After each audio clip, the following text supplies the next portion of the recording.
The main point is that negotiations are effectively stalled and are likely to be prolonged. Hello, this is the ChoWorld team.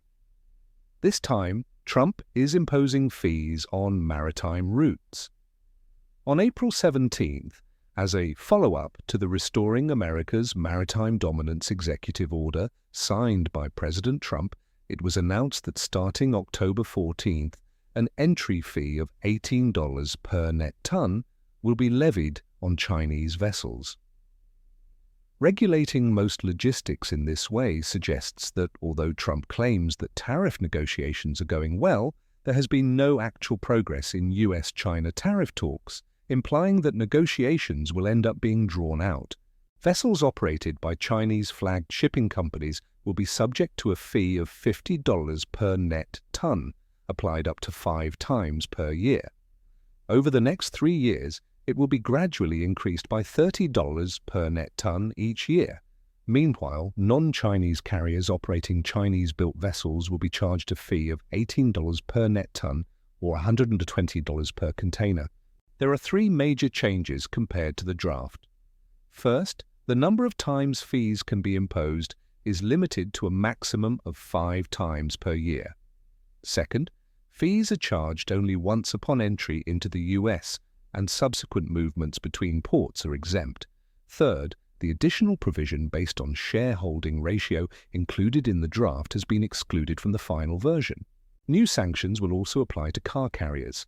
All foreign PCCs will incur an entry fee of $150 per CEU, car equivalent unit. Major Korean shipbuilders, HD Hyundai Heavy Industries, Hanwha Ocean, and Samsung Heavy Industries, have a negligible share in construction, so the direct impact is expected to be limited. However, some relief measures have been implemented considering US inflation and backlash from exporting companies. Regulations on LNG carriers will also be introduced. Starting in 2028, a portion of the LNG volume exported from the US will be required to be transported exclusively on US-built vessels as a strategic measure to support the rebuilding of the American shipbuilding industry.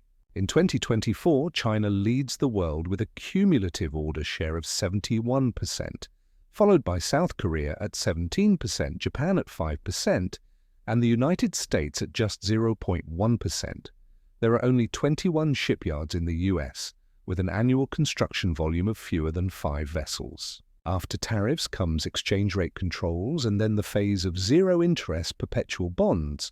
Tariffs are merely the beginning of the sanctions. More severe measures, such as currency controls and zero-interest perpetual bonds, are on the horizon, so caution is advised. This is not a buy or sell recommendation. Thank you.